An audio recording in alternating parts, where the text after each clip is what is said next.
मुश्किल हालातों में आंसू ना आए इनकी आंखों में। अपने लिए, अपनों के लिए कुछ पैसे हो इनके हाथों में और कुछ हुनर हो ऐसा जिसकी हिम्मत के बल पर ये अपने पैरों पर खड़ी हो सके और ये बच्चियां पढ़ लिख कर बड़ी हो सके।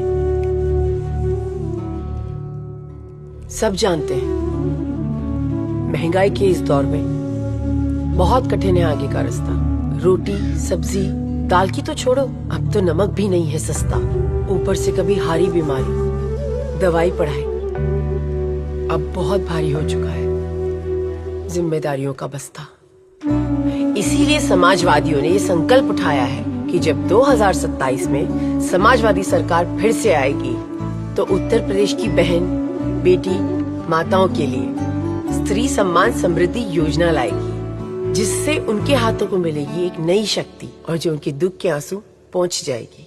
आज के इस दौर में हर तरफ बेकारी है, पढ़ लिख कर भी घर बैठी बेचारी है। डिग्री है पर काम नहीं है, ये कैसी लाचारी है।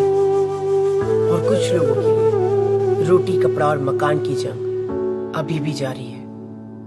कुछ की थोड़ी तो कुछ की पूरी थाली खाली है। हम मानते हैं सबके अंदर होता है कोई ना कोई हुनर और हुनर को मिलता है हौसला, कोई उसे बाहर ले आए अगर। इसीलिए हमने पीडीए प्रतिभाशाला के नए विचार की नींव डाली है, जहां प्रतिभा को पहचान कर उसे नई सोच, नई सीख का सहारा देकर बड़ी खूबी से उभारा जाएगा। प्रतिभा को कारोबार से जोड़कर हुनर को सही मान और सही दाम दिलवाया जाएगा। हम उनके हाथों में नए जमाने की नई शक्ति देंगे। जब मोबाइल हाथ में आएगा तो उन्हें सबल बनाएगा। हम फिर से हर होनहार को लैपटॉप देकर नई शिक्षा, नई तकनीक से जोड़ेंगे। नई मंजिलों के लिए नए रास्ते खोलेंगे। स्त्री सम्मान समृद्धि योजना कोई सपना नहीं, समाजवादियों का संकल्प है, जिसका गवाह बीता हुआ कल है। बस कुछ साल पहले की तो बात है। उत्तर प्रदेश की समाजवादी पेंशन स्कीम आज भी माताओं बहनों को याद है, जब पूरे देश में सबसे पहले समाजवादियों ने माताओं बहनों के खातों में हर महीने सीधे सीधे पैसे पहुंचाए थे, जो परेशानियों में उनके बहुत काम आए थे।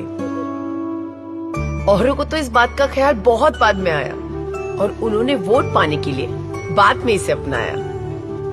लेकिन समाजवादियों ने सच्चे मन से की थी सबसे पहले इस मदद की शुरुआत, जिसमें थी नारी की भलाई की बात। जैसे पिछली समाजवादी सरकार में वादा निभाया